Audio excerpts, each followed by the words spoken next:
ഒരു ചെറിയ ഇൻവെസ്റ്റ്മെൻറ്റ് എമൗണ്ടിൽ ഒരു വലിയ പ്രോജക്റ്റിൻ്റെ ലെറ്റ്സ് ഒരു 50 ക്രോസിൻ്റെ പ്രൈം ഡെവലപ്മെൻറ്റ് പ്രോജക്റ്റിൻ്റെ ഷെയർ ഹോൾഡർ ആവാൻ പറ്റും. അതെങ്ങനെയാണെന്ന് വെച്ചാൽ ഫ്രാക്ഷണൽ റിയൽ എസ്റ്റേറ്റ് ഇൻവെസ്റ്റ്മെൻറ്റ് അഥവാ ഫ്രാക്ഷണൽ റിയൽ എസ്റ്റേറ്റ് ഓണർഷിപ്പ്. നാട്ടിലിപ്പോൾ ഒരു ഹോട്ട് ഇൻവെസ്റ്റ്മെൻറ്റ് മോഡലാണ് ഫ്രാക്ഷണൽ ഓണർഷിപ്പ്. 600-700 ക്രോസിൻ്റെ കമേഴ്ഷ്യൽ പ്രോജക്ട്സ്, മോൾസ്, അതിലൊക്കെ നിങ്ങൾക്ക് ഇൻവെസ്റ്റ്മെൻറ്റ് ഓപ്പർച്യൂണിറ്റീസ് കാണാം. But with a fraction of money, let's say 30 lakhs, with good commercial level returns. Basically ഒരു സാധാരണക്കാർക്ക് ഒരു പ്രീമിയം പ്രൈം ഡെവലപ്മെൻറ്റ് പ്രോജക്റ്റിൻ്റെ പാർട്ട്ണർ ആവാൻ പറ്റും. ഇത് ലീഗലി ഒരു special purpose vehicle like an LLP അതിൻ്റെ സ്ട്രക്ചർ യൂസ് ചെയ്തിട്ടാണ് ഓപ്പറേറ്റ് ചെയ്യുക. അപ്പോൾ എങ്ങനെയാണ് നിങ്ങളൊരു കമ്പനിയുടെ ഷെയർ ഹോൾഡ് ചെയ്യുന്നത്, അതുപോലെ തന്നെ നിങ്ങൾക്ക് ഒരു റിയൽ എസ്റ്റേറ്റ് പ്രോജക്റ്റിൻ്റെ അൺഡിവൈഡഡ് ഷെയർ ഓൺ ചെയ്യാം. അതിൽ ഷെയർ വാല്യൂ കൂടുന്നത് പോലെ തന്നെ അപ്രിസിയേഷൻ ഉണ്ടാവും.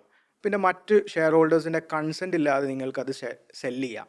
അത് സെല്ല് ചെയ്യുമ്പോൾ സാധാരണ ലാൻഡ് സെയിലുള്ള പോലെ തന്നെ രജിസ്ട്രേഷൻ ഫീസോ മറ്റ് ടാക്സസ് ഒന്നും ആപ്ലിക്കബിൾ അല്ല.